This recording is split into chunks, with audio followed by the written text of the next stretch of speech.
Hi, my name is Nick. I've been doing acro yoga and partner acrobatics for 4 years. Before that, I have a history of 7 years in Brazilian Jiu-Jitsu and 4 years as a Muay Thai instructor. My greatest wish is to empower people to fall safely in acro yoga and partner acrobatics practices. The focus, I believe, in the practice currently is on spots and techniques, and I want to extend that capability to the flyer to be able to self-spot, basically, and facilitate their own safety in the practice. Following in partner acrobatics comes down into about a 45-minute to an hour-long lesson. So I want to break this up into a few smaller bits of information that will be conveyed to you in small video segments.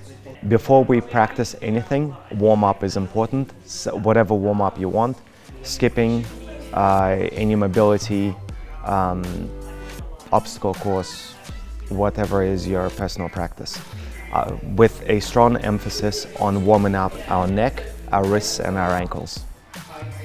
After that, take a second to also warm up your wrists, please. Here's a couple of exercises that you can do to do that. Extend up to your first knuckle, making sure the movement is synchronized on both sides. Second exercise, coming up onto your tips of your fingers. Third exercise, trying to maintain contact with your wrist, roll around the whole wrist on the ground. Do it on both sides.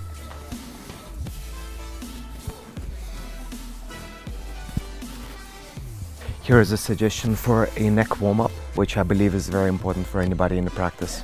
Base and flyer. Lying down on the ground, using your weight, the weight of your head. 10 nods, extending all the way to the chin, touching your chest, to the ground, with your head almost touching the ground. Side to side also. 1, 2, 3, and so on for 10 repetitions. The first fall that I want to talk about is falling backwards. Landing on our back is quite dangerous. There has been a number of incidents, some with lifelong results, unfortunately, of people in jams and in acro yoga falling onto their backs. The first fall is a backwards break fall, which basically means that we're landing flat on the ground, flat on our back. The way we would try this movement initially is by rolling back, raising our hips off the ground, making sure that we're impacting on the lat and the stronger part of our back. Our hands are about 30 degrees apart. Our chin is really, really tucked. Stopping the motion backwards from our head. Starting again. Do this for 5 reps, rolling backwards, raising the hips off the ground. This is Billie. She will demonstrate the fall. So do you mind doing the first sequence? And pushing your hips off the ground. Cool. Hit the final position, please. Cool. Tuck the chin hard, making sure that the chin is clear off the ground. The arms are not too wide out. They're at about 30 degrees. The lower back is off the ground. Do it again, please.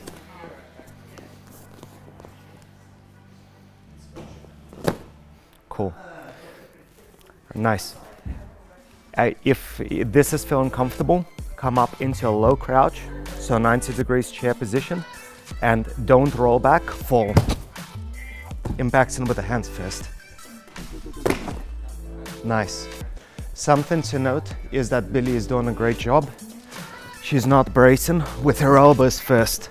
A lot of people will put their hands down behind them or will brace with their elbows, which puts a lot of force through the elbow and into the shoulder. Conceptually making sure you're creating an obtuse angle through the hands. Impacting with the hands first and into our top of our shoulder.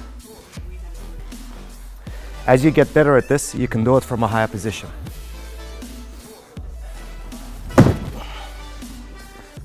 This is quite useful in other disciplines as well, such as climbing, where you might be falling onto a bouldering mat, for example. I personally like to spot the ground as I'm falling to get an idea of where I am in the space. Then I look forward in the last second. So I spot, look up, impact. It's good to practice with a slight mat.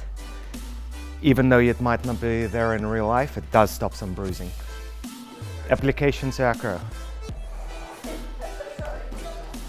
Do you mind coming into throne?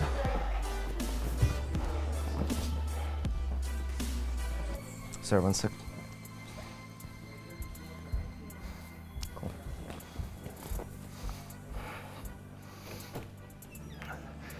When we are falling backwards, the first thing that we can do is to put our feet on the ground. So the exit from throne, for example, becomes, if you are not able to stand up, there is nothing wrong with this. You might be in a position where you do have to fall on your back, such as your base holds onto your feet for some reason. So do the impact, I'll slow you down there. The exact same thing happens when you are exiting from a slightly higher position, such as a shoulder stand. Do reps of these exits from the actual positions. So don't just do them by yourself, do them off the other person as well. It teaches your base and flyer as to what to expect out of the exit. Better than a break fall is going to be a backwards roll. It's important to have a backwards roll be instinctual before you can do it in practice. A backwards roll does not go directly over the neck, it goes over the shoulder. Backwards roll will have the arm that you are rolling over, the shoulder you are rolling over, extended out to the side. The knees will come up on the same side. My other hand can protect me away from the ground. So if I am not working with a mat, if there's concrete or something else, it will protect my face from abrasion.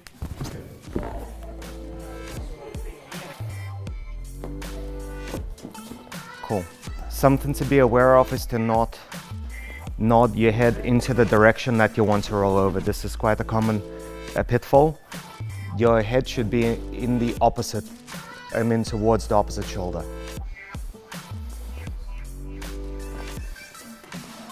Excellent. If somebody's having trouble with this movement, do you mind doing it one more time? You can assist them.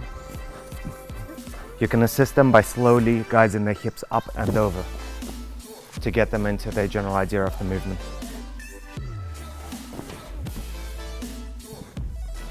Excellent.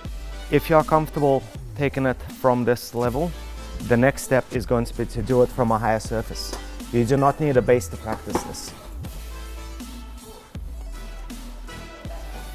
Standing on a small platform, land with your feet on the ground, then perform the fall.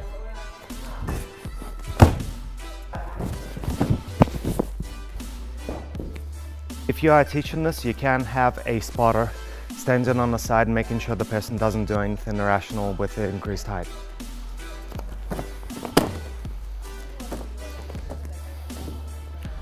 Which shoulder you roll over is going to become instinctive. After performing the tougher box and making sure that it feels safe, do it off a person. Yep. Cool. If that's feeling comfortable, go to full extension. Nice. Really nice and quiet on the landing. What Billie is also demonstrating is that she's not kicking away from the base. She feels her balance going backwards and lets the movement take her until she can exit the base's shoulders, not kicking them away. This is also important to practice, otherwise you're going to end up on top of your base. The last backwards fall, which is important to consider, is such as that you may encounter when falling backwards on top of your head. This can happen from sitting on shoulders position, backwards whips, that sort of thing. You are falling over, there is no way for you to put your hands on the ground. You are unaware of where you are in the space. What you can do in that situation is to raise your hands over your head and brace for impact. Provide a structure around your neck.